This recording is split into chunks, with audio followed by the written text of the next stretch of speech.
Hello friends, welcome back to my channel Juhal. আজি আপোনালোকৰ মাজলৈ বহুত ধুনীয়া এটা ৰেচিপি লৈ আহিছোঁ।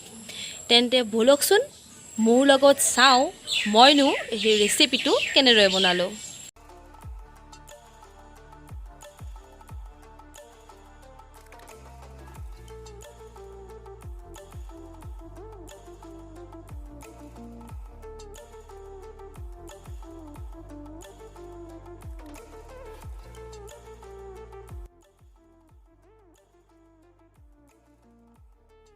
মই কঁঠালৰ ফুটা কাটাৰ পৰা প্ৰথমতে গুটিখিনি এনেদৰে উলিয়াই লম।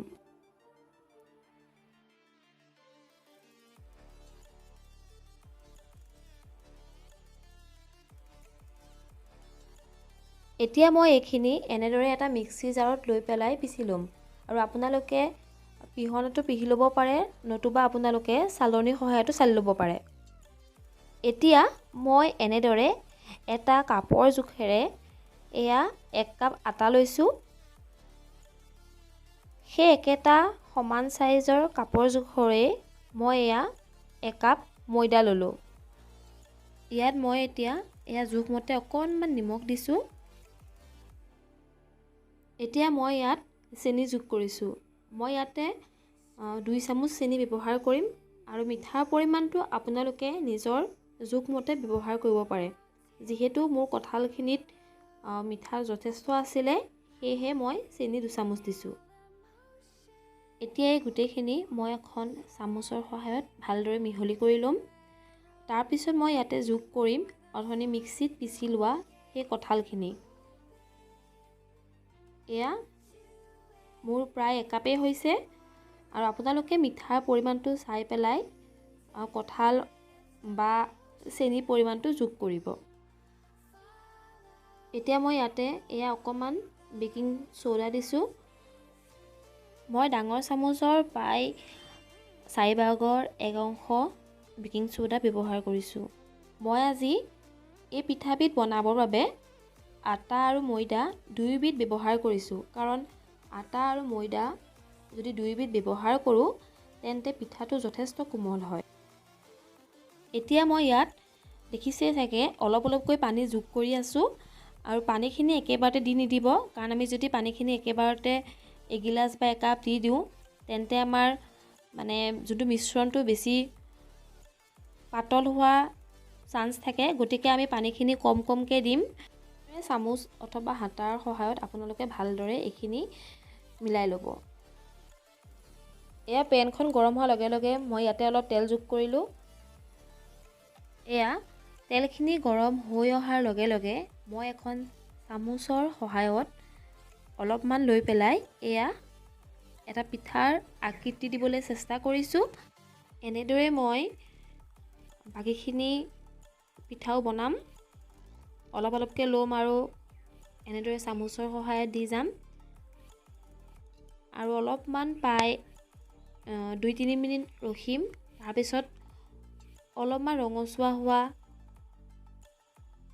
লগে লগে মই এখন হাতাৰ সহায়ত এই পিঠাখিনি ওলোটাই দিম। প্ৰায় 2 পৰা 3 মিনিটমান সময়ৰ পিছত মোৰ পিঠাখিনি সিজি উঠিলে। গতিকে মই এনেদৰে এটা বাচনত এই পিঠাখিনি কাঢ়ি ল'লোঁ। এতিয়া মই ঠিক একেধৰণে বাকীখিনি পিঠাও বনাই ল'ম।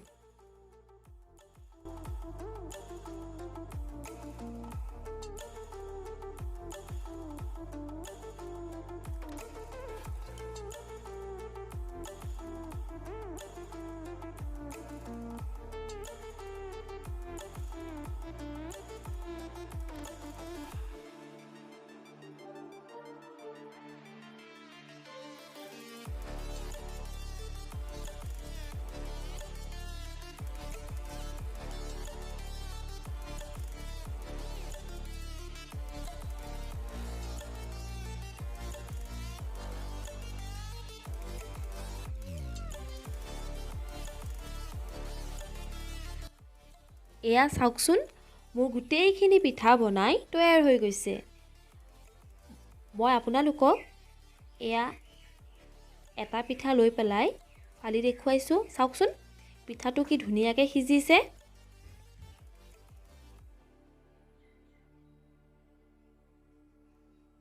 মই অকণমান খায়ো চাইছোঁ, বহুত টেষ্টি হৈছে কিন্তু দেই। যদিহে আপোনালোকৰ ঘৰত কঁঠাল আছে বা বজাৰৰ পৰা যদি কঁঠাল কিনি আনিছে, তেন্তে এনেদৰে পিঠা কিন্তু বনাই এবাৰ খাই চাব, বহুত ধুনীয়া। তেন্তে ভিডিঅ'টো আজিলৈ এৰিছোঁ। যদিহে ভিডিঅ'টো ভাল লাগিলে তেন্তে এটা লাইক চিয়'ৰ কৰিব। ধন্যবাদ।